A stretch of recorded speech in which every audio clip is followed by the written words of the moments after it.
안녕하세요. 논문 발표를 시작하겠습니다. 논문의 제목은 3D Convolutional Recurrent Neural Networks with Attention Model for Speech Emotion Recognition이라는 논문입니다. 그래서 논문의 제목에서 알 수 있듯이 어떤 음성을 가지고 감정을 어떻게 인식할 건지에 대한 내용이 되겠습니다.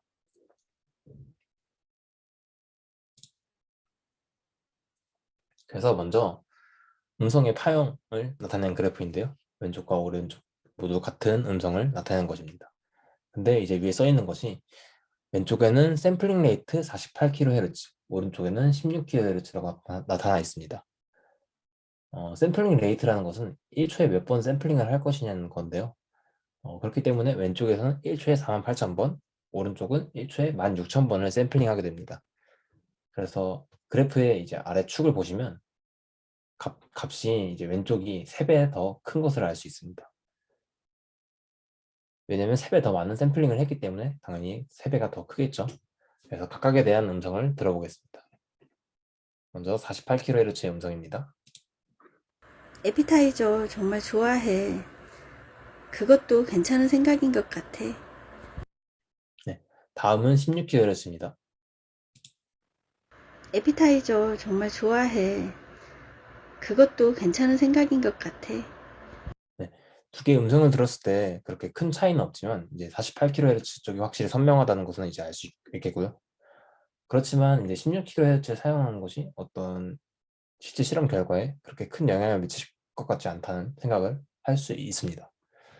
근데 이제 이런 오디오 웨이브 파형에서 이제 정보를 뽑아내는 것이 이제 어렵기 때문에 이런 형태를 그대로 사용하지 않고요. 어, 실제 사용하는 방식은 그래서 에피타이 퓨리에 트랜스폼을 통해 주파수 축으로 바꿔주게 됩니다. 어, 그래서 이 아래 그림을 보시면 알 수 있는데요. 이 빨간색 그래프로부터 이제 뒤에 나오는 파란색 그래프로 분해할 수 있다는 것인데 서로 다른 주파수를 가진 이런 함수들로 분해를 할 수 있다는 것입니다.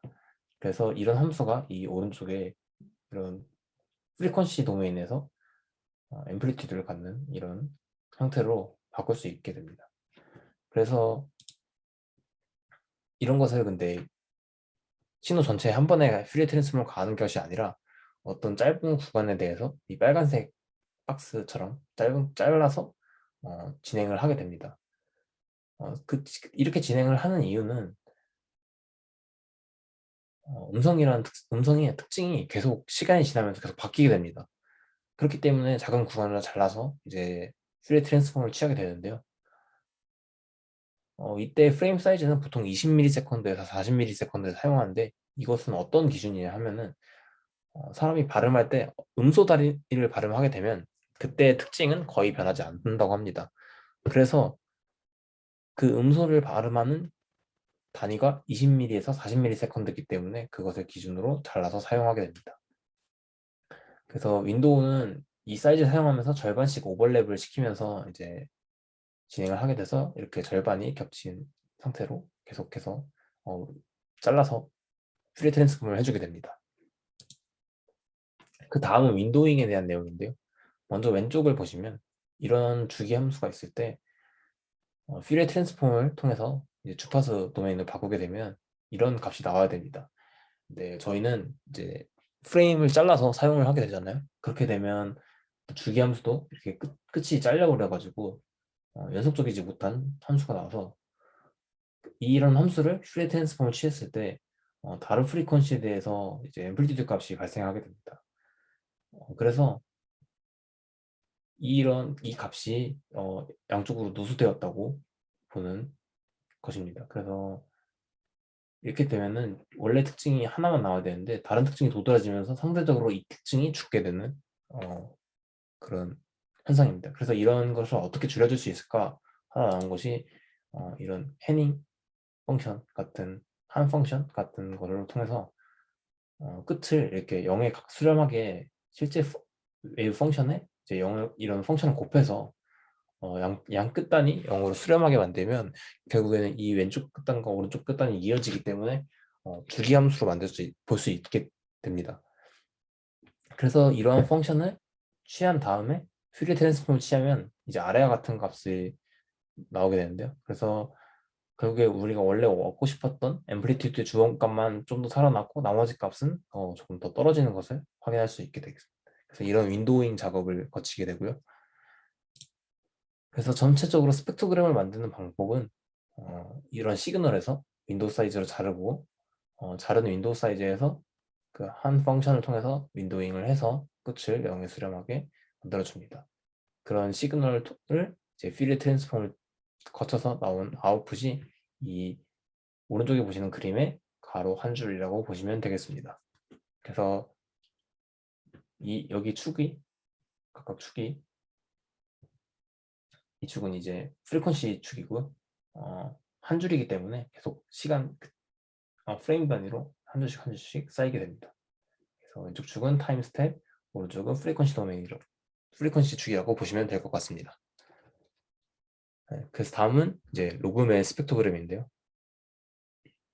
이제 매일 스케일이라는 것에 대한 조금 지식이 필요한데 매일 스케일이라는 것은 사람이 실제 달팽이관을 통해서 소리를 인식할 때 어떻게 인식을 하는지에 대한 생물학적 배경이 들어갑니다. 그래서 특정 주파수에 대해서 이제 잘 반응하도록 이제 되어 있는데 저주파에서는 그 간격이 짧게 이루어지고 있습니다. 하지만 이제 고주파로 가면 갈수록 그 거리가 멀어지게 되는데요. 그것을 표현한 게 이제 아래 보이는 이제 멜 필터입니다. 그래서 1kHz 이하에서는 이제 선형적인 간격의 이제 필터가 존재하지만 이제 1kHz가 넘어가면서부터는 이제 로그 스케일로 점점 간격이 증가하는 그런 필터가 만들어지게 됩니다. 그래서 실제 스펙트로그램에서 이제 멜 필터 뱅크를 통과한 다음 하면 이제 여기서 오른쪽의 그림은 제가 멜 필터 뱅크를 40개를 사용했을 때 그림인데요. 그래서 이쪽 축이 각각의 필터를 하나 통과했을 때 이 한 개의 픽셀이 나온다고 생각을 하시면 됩니다. 그래서 40개의 필터를 모두 통과하면 여기 가로 한 줄이 나오게 되는 것이고요.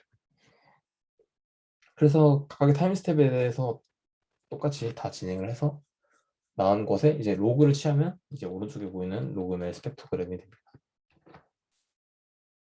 그 다음은 이제 논문의 저자가 실제로 사용한 인풋인데요. 아까 만들었던 로그멜 스펙트로그램에 델타와 델타를 추가로 넣어주게 됩니다. 그래서 이 i라는 인덱스는 이제 멜필터 뱅크의 인덱스가 되겠고요. 그래서 각각의 멜필터 뱅크에 대해서 나온 타워 값을 로그 치워준 게 이제 멜 스펙트로그램의 한 개 픽셀 값이 되고요. 그래서 델타를 보시면 이제 이 n의 인덱스가 필터 인덱스에 붙었잖아요. 그러니까 각각의 프리퀀시에 대해서 어떤 변화가 있는지를 보고 싶은 겁니다.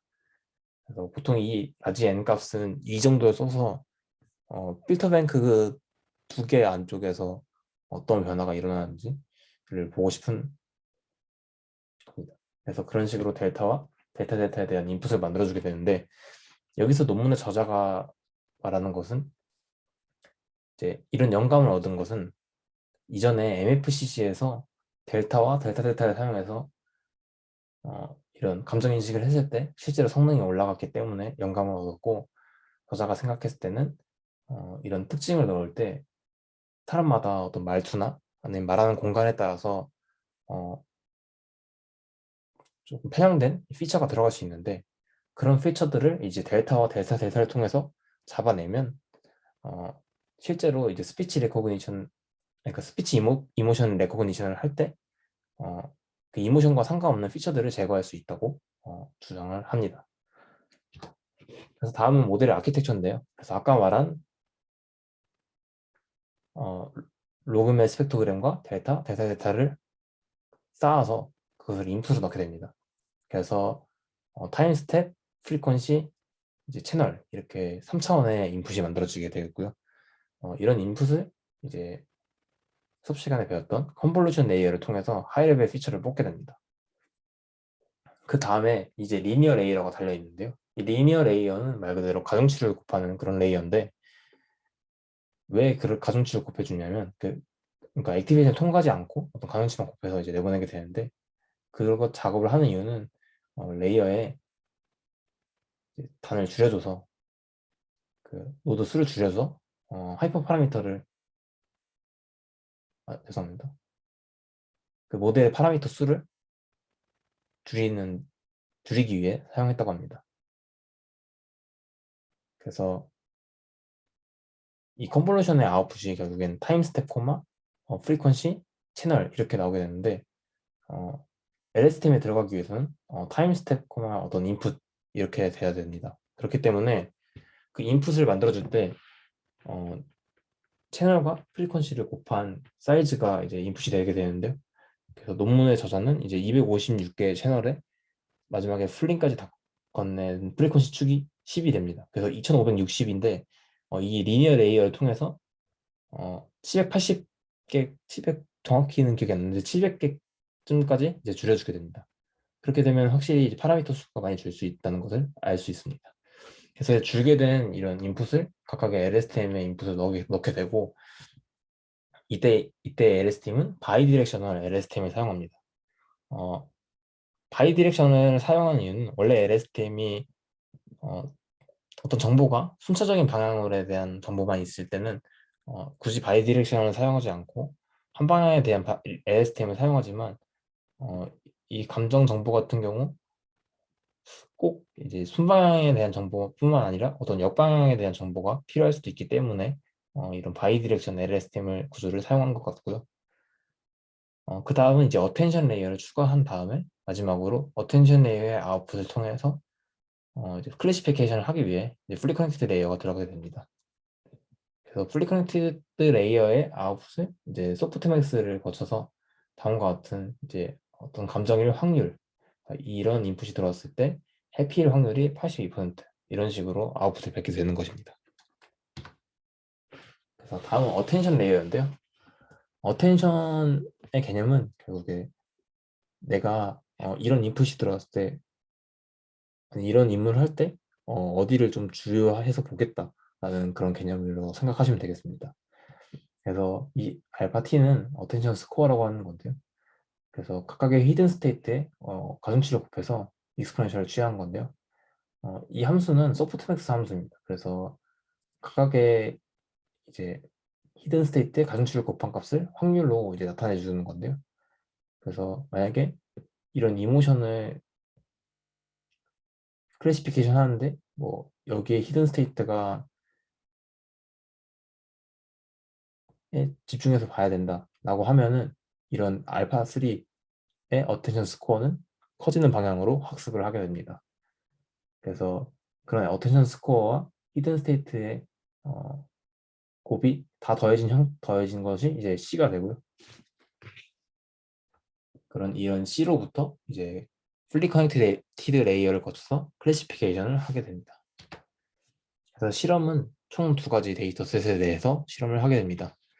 그래서 첫 번째는 16kHz의 총 4가지 감정에 대해서 진행을 하고 화자는 총 10명입니다. 두 번째는 원래 44.1kHz의 데이터였는데 16kHz로 다운 샘플링을 한 다음에 7가지 카테고리에 대한 이제 감정에 대한 분류를 하고요. 여기도 마찬가지로 총 10명의 화자가 있습니다. 그래서 아래를 보시면 텐폴드 크로스 밸리데이션이라는 걸 하게 되는데, 화자가 10명이잖아요. 근데 이제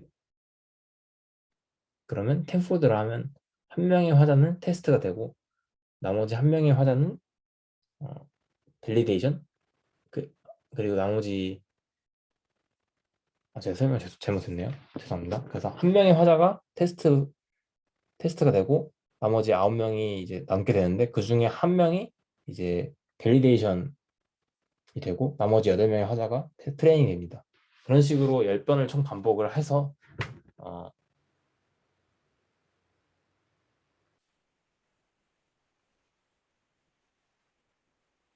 평가를 진행하게 됩니다.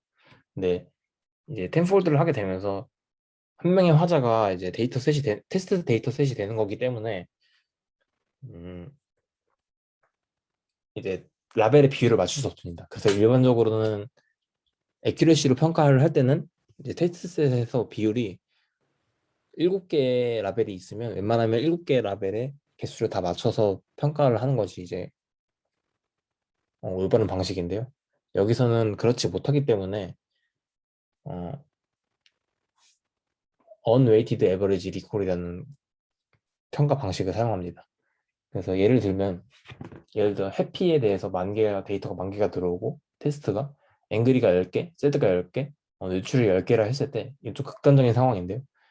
만약에 이 세 개를 아무것도 못 맞추고 해피에 대해서 다 맞춰도 어, 그 이제 모델의 애큐러시를 평가하게 되면 거의 성능이 아주 좋은 모델인 것처럼 이제 보이게 됩니다.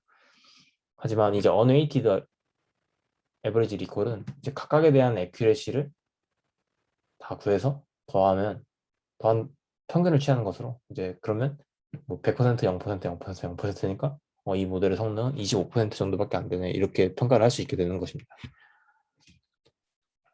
그래서 실제 결과는 다음과 같은데요. 첫 번째 결과는 이제 각각의 층별에 대한 컨볼루션 레이어를 늘림에 따라 어떤 결과가 있었는지 고요. 두 번째는 이제 2D ACRNN과 3D ACRNN이 있는데 이 2D는 델타와 델타 델타를 넣지 않고 그냥 로그의 스펙트로그램만 넣었을 때입니다.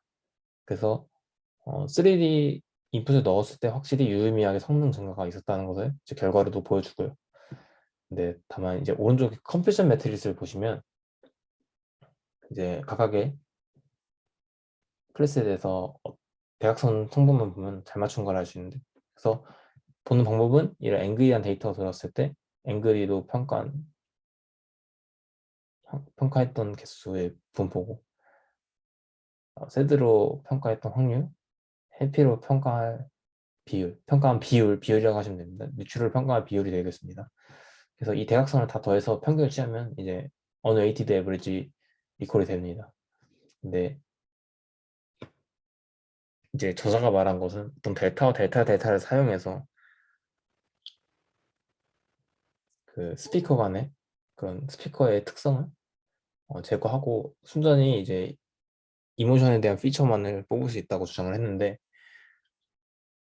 실제로 해피를 잘 못 알아볼 때 혼동되는 경우가 좀 많이 다릅니다. 위의 데이터에서 한 경우는 이제 뉴트럴과 해피를 잘 구분하지 못하지만 아래 같은 경우는 해피가 들어왔을 때 앵글이랑 헷갈려하는 경향이 있습니다.